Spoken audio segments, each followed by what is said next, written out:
Hi friends, இன்றைக்கி பார்த்தீங்கன்னா ஒரு சூப்பரான விளாக் தாங்க பார்க்க போகிறோம். அதுக்கு முன்னாடி இப்போ தான் நம்ம சேனலை ஃபஸ்ட் டைம் பார்க்குறீங்களா, மறக்காமல் சப்ஸ்கிரைப் பண்ணி வச்சுக்கோங்க.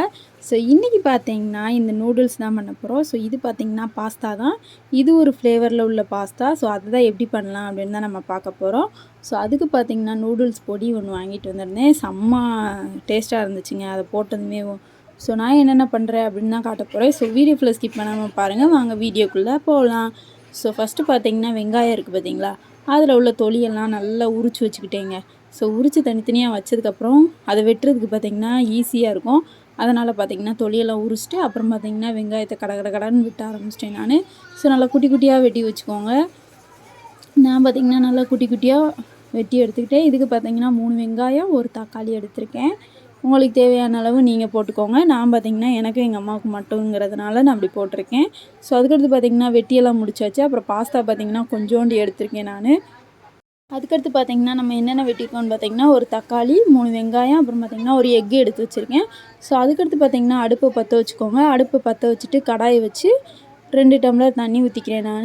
ஸோ எனக்கு தேவையான அளவு நான் ஊற்றிருக்கேன். நீங்கள் எவ்வளோ பாஸ்தா எடுக்கிறீங்களோ அதுக்கு தேவையான அளவு தண்ணி ஊற்றிக்கோங்க. ஸோ நான் பார்த்திங்கன்னா 2 டம்ளர் ஊற்றிருக்கேன். ஊற்றிட்டு பார்த்திங்கன்னா அதில் 1 ஸ்பூன் உப்பு போட்டுக்கிறேன் நான். அப்புறம் பார்த்திங்கன்னா அதை நல்லா கிளறி விட்டுக்கிறேன், இல்லைன்னா அது அடியிலே தங்கிடும். அதனால் கிளறி விட்டு நம்ம வச்சுருந்தோம் இல்லையா பாஸ்தா, அதை தூக்கி அப்படியே அதுக்குள்ளே போட்டுருங்க. போட்டுட்டு ஒரே 1 ஸ்பூன் எண்ணெய் ஊற்றிக்கோங்க. ஸோ ஃபஸ்ட்டு அந்த பாஸ்தாவை நல்லா கிண்டி விட்டுக்கோங்க, அந்த உப்பு தண்ணியில் படுற அளவுக்கு. ஸோ அதனால் கிண்டி முடிச்சதுன்னு பார்த்திங்கன்னா ஒரே 1 ஸ்பூன் எண்ணெயை ஊற்றிட்டு அதையும் நல்லா கிளறி விட்டுக்கோங்க. நான் பார்த்திங்கன்னா அப்படியே நல்லா கிளறி விடுவோம். தண்ணி கலரை பார்த்திங்கன்னா சேஞ்ச் ஆயிடுச்சு. ஸோ அப்படியே எண்ணெயை ஊற்றிட்டு அதையும் நல்லா கிளறி எடுத்தாச்சு. ஸோ எல்லா இடத்துலையும் படுற அளவு கிளறிட்டு ஸோ நீங்கள் பார்த்திங்கன்னா அப்படியே விட்டுருங்க, அது வாட்டி கொதிச்சுட்டே இருக்கும். ஸோ எனக்கு பார்த்திங்கன்னா கொதிச்சு இப்படி நுரையாக வந்துருச்சு. ஸோ அதுக்கடுத்து கிண்டி பார்த்துக்கோங்க, உங்களுக்கு வெந்துருச்சா வேகலையா அப்படி சொல்லிவிட்டு. நான் பார்த்திங்கன்னா கிண்டி பார்த்துட்டே இருந்தேன், எனக்கு வெந்துருச்சா வேகலையா அப்படி சொல்லிவிட்டு. ஸோ ஃபஸ்ட்டு பார்த்திங்கன்னா லைட்டாக தான் வெந்திருந்துச்சு. அதனால் பார்த்திங்கன்னா அப்படியே கிண்டி விட்டுட்டே இருந்தேன். அப்பப்போ கிண்டி விடுங்க, இல்லைன்னா அடியில் ஒட்டிக்கிற மாதிரி இருக்கும். ஸோ அப்புறம் பார்த்திங்கன்னா எனக்கு லைட்டாக இப்போ தான் அந்த இது வந்து லைட்டாக பெருசாகிற ஆரம்பிச்சிருச்சு. அந்த பாஸ்தா பார்த்திங்கன்னா அப்படியே விரிஞ்சிரும் பார்த்திங்களா, அந்த தண்ணியில் ஊற அந்த மாதிரி தான் இருந்துச்சு எனக்கு. பாருங்கள் ரொம்ப நல்லா சூப்பராகவே வந்துருச்சு. இதை பார்த்திங்கன்னா நான் தனியாக வடிகட்டி எடுத்துக்கிடணும். அதுக்கு பார்த்திங்கன்னா ஃபஸ்ட்டு நல்லா ஊறிடுச்சான்னு ஒரு தடவை செக் பண்ணிக்கோங்க. கொஞ்சம் மஞ்சளாக இருக்குது. இது பார்த்திங்கன்னா எல்லோ கலரில் இருக்கும். அது பார்த்திங்கன்னா ஒயிட் கலரில் வர்ற அளவு நம்ம கொதிக்க வச்சுக்கணும். ஸோ எனக்கு பார்த்திங்கன்னா நல்லாவே கலர் சேஞ்ச் ஆகிடுச்சு. வீடியோக்கு பார்த்திங்கன்னா எல்லோ கலரில் தெரியுது, பட் ரியலாக பார்த்திங்கன்னா ஒயிட் கலரில் தான் இருந்துச்சு. அது எடுத்ததுக்கப்புறம் பார்த்திங்கன்னா நானும் வடிகட்டி ஒரு பாத்திரத்தில் எடுத்து வச்சிட்டேன் நான்.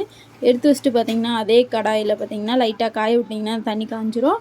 அது பார்த்திங்கன்னா அதுக்கடுத்து அந்த கடாயை வச்சு எண்ணெய் உங்களுக்கு தேவையான அளவு ஊற்றிக்கோங்க. அதுக்கடுத்து பார்த்திங்கன்னா நான் வெங்காயம் வெட்டி வச்சுருந்தேன் இல்லையா, அந்த வெங்காயத்தை பார்த்திங்கன்னா அதிலையே நான் போட்டுக்கிறேன் நான். ஸோ 2 இதையும் எடுத்து போட்டு அதை நல்லா வதக்கி விட்டுக்கோங்க. ஸோ நல்லா எப்பயும் போல தான் நம்ம மேகி கிண்டுவோம்ல அதே ஃபார்ம் தான். ஸோ நல்லா கோல்டன் கலரில் வர்ற அளவுக்கு கிண்டி விட்டுக்கோங்க. ஸோ நான் பாருங்கள் அப்படியே பொறுமையாக தான் கிண்டி விட்டுட்டே இருந்தேன். ஸோ எனக்கு பார்த்திங்கன்னா எண்ணெயில் நல்லா இதாக இருந்தால் தான் எனக்கு ரொம்ப பிடிக்கும். அதனால் பார்த்திங்கன்னா நல்லா கிண்டி விட்டுட்டே இருந்தேன். ஸோ எண்ணெயில் பாருங்கள் எப்படி இதாகிடுச்சின்னு. ஸோ அது கலரும் சேஞ்ச் ஆகிடுச்சு. அப்புறம் பார்த்திங்கன்னா நல்லா ஒரு மாதிரி ஆயிடுச்சுங்க, சூப்பராகவே இருந்துச்சு. இன்னும் கொஞ்சம் எனக்கு லைட்டாக ஆகணும் அப்படின்னா நீங்கள் மறுபடியும் கிண்டி விட்டுக்கோங்க. ஸோ எனக்கு பார்த்திங்கன்னா லைட்டாக கோல்டன் கலரில் வந்துடுச்சு. இந்த சமயத்தில் பார்த்திங்கன்னா 1 ஸ்பூன் இஞ்சி பூண்டு பேஸ்ட்டு போட்டுக்கோங்க. உங்களுக்கு தேவையான அளவு தான் நீங்கள் இஞ்சி போடணுனாலும் போட்டுக்கோங்க, இல்லைன்னா பேஸ்ட்டாக போடணுனாலும் போட்டுக்கோங்க. நான் பார்த்திங்கன்னா இஞ்சி பூண்டு பேஸ்ட்டு போட்டிருக்கேன். போட்டு அதையும் நல்லா கிளறி விட்டுக்கோங்க. ஸோ பாருங்கள் நல்லா பச்சை வாசனை போகிற அளவு கிளறி விட்டுக்கோங்க. அதில் பார்த்திங்கன்னா அப்படியே ஸ்மெல்லு ஹெவியாக அடிக்கும். அது போனதுக்கப்புறம் பார்த்திங்கன்னா ஒரே ஒரு தக்காளி நம்ம வெட்டி வச்சுருந்தோம் பார்த்திங்களா, அந்த தக்காளியும் அதில் போட்டு அதை நல்லா நசுக்கி விட்டுக்கோங்க. அந்த சாறு வந்து படுற அளவு. ஸோ நல்லா நசுக்கி விட்டு அதையும் நல்லா கிளறுன்னு கிளறி விட்டுக்கோங்க. ஸோ அது பார்த்திங்கன்னா ஜூஸியாக ஆகிற அளவுக்கு கிளறி விடணும் நம்ம. ஸோ நல்லாவே எனக்கு ஆயிடுச்சு. ஸோ நான் பார்த்திங்கன்னா நல்லா அதை குத்தி விட்டு அதை நல்லா இது பண்ணிட்டேன். எனக்கு பார்த்திங்கன்னா நல்லாவே வந்துடுச்சு. ஸோ இந்த ஸ்டேஜில் பார்த்திங்கன்னா நம்ம தேவையான மசாலாவை ஆட் பண்ணிக்கலாம். ஸோ நான் பார்த்திங்கன்னா இந்த நூடுல்ஸ் பொடி ஒன்று இருந்துச்சு. ஸோ அது பார்த்திங்கன்னா வாங்கிட்டு வந்திருந்தேன். இதோட ப்ரைஸ் பார்த்திங்கன்னா 10 ருபீஸ் கிட்ட தான் இருந்துச்சு. ஸோ இதில் பார்த்திங்கன்னா லைட்டாக போட்டுக்கிறேன் நான். போட்டு அப்புறம் பார்த்திங்கன்னா உங்கள் வீட்டில் மட்டன் பொடி இருந்துச்சுன்னா அதை போட்டுக்கோங்க.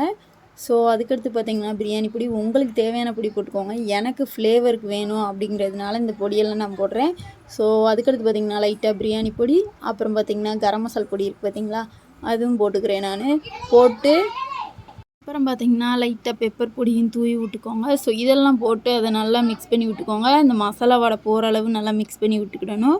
எனக்கு பார்த்திங்கன்னா ஸ்மெல்லு பிடிக்காது, அதனால் பார்த்திங்கன்னா நல்லா மசாலா வடை போகிற அளவு நல்லா கிளறி விட்டுக்கோங்க. ஸோ நான் பார்த்திங்கன்னா நல்லா கிளறி விட்டதுக்கப்புறம் பார்த்திங்கன்னா உங்களுக்கு தேவையான அளவு உப்பு போட்டுக்கோங்க. நான் பார்த்திங்கன்னா அந்த பச்சை வாசனை போகிற அளவு நல்லா கிளறி விட்டுட்டே இருந்தீங்க. ஸோ லோ ஃப்ளேமில் வச்சு தான் கிண்டணும், ஏன்னா ஹை ஃப்ளேமில் வச்சோம்னா அது கருகி போயிடும்.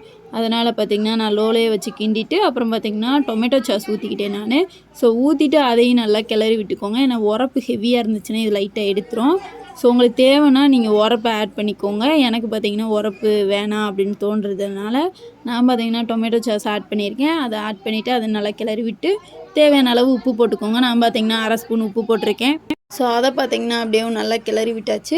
ஸோ நல்லா அந்த வாசனை போகிற அளவு நல்லா கிளறி விட்டதுக்கப்புறம் பார்த்திங்கன்னா உங்களுக்கு தேவையான அளவு எக்கும் போட்டுக்கோங்க. எனக்கு பார்த்திங்கன்னா 2 பேர்த்துக்கு ஏற்ற மாதிரி ஒரே ஒரு எக் எடுத்திருக்கேன் நான். ஸோ நல்லா உடச்சி ஊற்றிட்டு அது பார்த்திங்கன்னா லைட்டாக வெள்ளை கலரில் ஃபார்ம் ஆகும். அந்த ஸ்டேஜில் வந்து கிண்டுங்க. ஏன்னா அப்படியே கிண்டுட்டிங்கன்னா அது ஒரு மாதிரி பச்சை வாடை அடிக்கிற மாதிரி இருக்கும். ஸோ பாருங்கள் நான் எப்படி கிண்டுறேன் அப்படி சொல்லிட்டு ஃபஸ்ட்டு நல்லா உடச்சி ஊற்றிக்கோங்க. உடச்சி ஊற்றினா அதை சுற்றி பார்த்திங்கன்னா அப்படியே ஒயிட் கலரில் ஃபார்ம் ஆகிடுச்சா. இந்த ஸ்டேஜில் பார்த்திங்கன்னா லைட்டாக அப்படியே கிளறி விடணும்.